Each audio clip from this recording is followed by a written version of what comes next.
السلام علیکم ناظرین و سامعین، امید کرتا ہوں آپ خیریت سے ہوں گے۔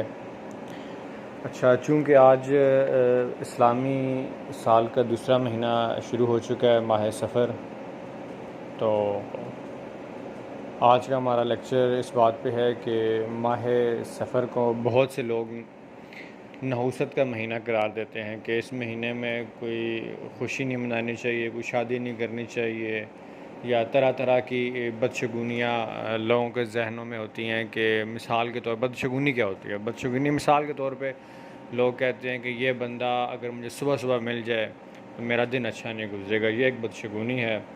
اور جس طرح کوئی کاروبار کوئی کر رہا ہے، اگر کوئی بندہ کہتا ہے جی اگر یہ بندہ میرے سے صبح صبح ادھار لے گیا تو وہ بھی بدشگونی کے زمرے میں آئے گا، جی کہ وہ سمجھتا ہے کہ یہ بندہ مجھ سے ادھار لے گیا تو میرا پورا دن مجھے اسی طرح کے لوگ ٹکریں گے کہ ادھار ہی لوگ لیں گے مجھ سے۔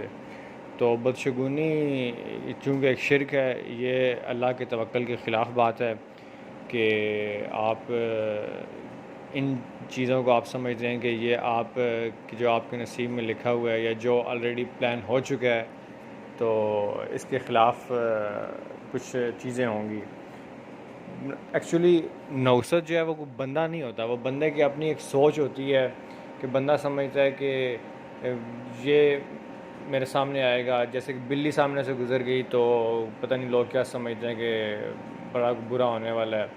تو اصل میں جو بدشگونی ہے یا نوست ہے وہ انسان کی اپنی بدعمالیاں ہیں، تو اللہ میں ان سے بچائے۔ اگر ایسی کوئی سچی بات ہوتی کہ ماہ سفر کوئی نحوست کا مہینہ ہوتا تو آپ کو بتاتا چلوں کہ حضرت علی اور حضرت فاطمہ رضی اللہ عنہ کی شادی بھی اسی مہینے میں ہوئی تھی، آپ بے شک سرچ کر سکتے ہیں۔ تو کہتے ہیں جی ماہ سفر میں شادی ہو تو شادی کامیاب نہیں ہوتی، اولاد ہو تو اولاد نہیں ہوتی ماہ سفر میں اگر شادی کی جائے۔ تو آپ مجھے بتائیں کہ حضرت فاطمہ اور حضرت علی کی شادی ہوئی تھی، اس سے کامیاب کوئی شادی آج تک ہوئی ہے؟ نہیں ہوئی۔ اور رہی بات اولاد کی، تو ان کی شادی بھی حضرت فاطمہ اور حضرت علی کی ماہ سفر میں ہوئی تھی، تو ان کی اولاد بھی حضرت امام حسن، امام حسین اور بی بی زینب جیسی اولاد تھیں، تو ان جیسی اولاد آج تک آپ کو کہیں ملی نہیں ملی۔ تو ایک اور بتاتا چلوں آپ کو کہ ماہ سفر میں ہی حضور صلی اللہ علیہ وآلہ وسلم کی اور بی بی زینب کی بھی شادی ہوئی تھی۔ میں یہ نہیں کہنا چاہ رہا ہوں کہ نعوذ باللہ آپس میں شادی ہوئی تھی، یہ تو بیٹی تھی حضرت زینب حضرت محمد صلی اللہ علیہ وسلم کی۔ تو صرف یہ میں کہہ رہا ہوں ان کی شادیاں بھی ماہ سفر میں ہی ہوئی تھیں، تو ایسی نحوست والوں کی بات ہوتی تو شادی نہ کی جاتی۔ تو یہ صرف ہم لوگوں کی ایک سوچ ہے کہ ماہ سفر کا مہینہ ایک نحوست والا ہے، تو اس میں ایسی کوئی حقیقت نہیں ہے۔ میں نے آپ کو چند مثالیں دے دی ہیں، تو بس یہ ایک سوچ ہوتی ہے بندے کی کہ مہینہ نحوست کا، اور خدا نخواستہ اگر کچھ الٹا ہو بھی جائے کسی اور وجہ سے، لازمی نہیں ہے کہ اسی ماہ سفر آپ نے سمجھا کہ ماہ سفر برا ہے، یہ نحوست کا مہینہ ہے تو اس کی وجہ سے کچھ برا ہوا ہے۔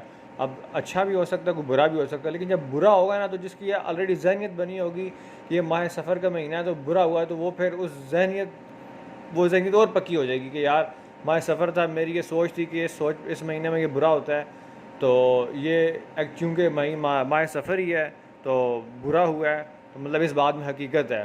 تو یہ بدشگونی جو ہے یہ ایک شرک ہے، تو اس سے بچنا چاہیے۔ تو اس میں ایسی کوئی حقیقت نہیں ہے، آپ شادی بھی کر سکتے ہیں، آپ خوشی منا سکتے ہیں۔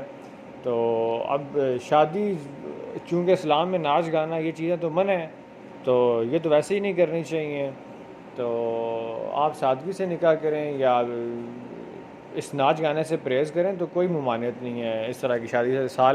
پورے اسلامی سال کسی مہینے میں، چاہے محرم ہو چاہے سفر ہو، کسی مہینے میں، چاہے رمضان ہو، کسی مہینے سے منع نہیں کیا گیا۔ رمضان بس چونکہ وہ روزہ ہوتا ہے تو چونکہ ولیمے کا اہتمام کرنا ہوتا ہے تو اس لیے رمضان میں لوگ کم ہی شادیاں کرتے ہیں، یہ تو کیونکہ پھر وہ دن کے ٹائم تو روزہ ہوتا ہے تو پھر ولیمہ کچھ ٹائم نہیں سوٹیبل رہتا۔ تو ایسا کوئی مہینہ نہیں ہے اسلام میں جس میں ممانعت کی گئی ہو کہ شادی نہیں کی جا سکتی۔ بعض علماء نے تو اس کو ماہ سفر اور ماہ خیر بھی کہا گیا ہے، کہتے ہیں بعض علماء، تو اس کے بارے میں سب من گھڑت باتیں ہیں، تو اس بات میں کوئی حقیقت نہیں ہے کہ نحوست اور بدشگونی کا یہ مہینہ ہے۔ تو امید کرتا ہوں آپ کو یہ میری ویڈیو پسند آئی ہوگی. میں نے آپ کے سامنے 2 ریفرنسز بھی رکھ دیے ہیں کہ ان ہستیوں کی شادیاں اسی مہینے میں ہوئی ہیں. آپ یہ ریفرنس بے شک چیک بھی کر سکتے ہیں, کراس چیک کر سکتے ہیں. تو امید کرتا ہوں آپ کو ویڈیو پسند آئی ہوگی. آخر میں لائک اور سبسکرائب ضرور کیجیے گا, اور اگر آپ نے اب تک سبسکرائب یا بیل آئیکن نہیں دبایا تو سبسکرائب کرنے کے بعد بیل آئیکن ضرور دبائیے گا. شکریہ, جزاک اللہ, السلام علیکم.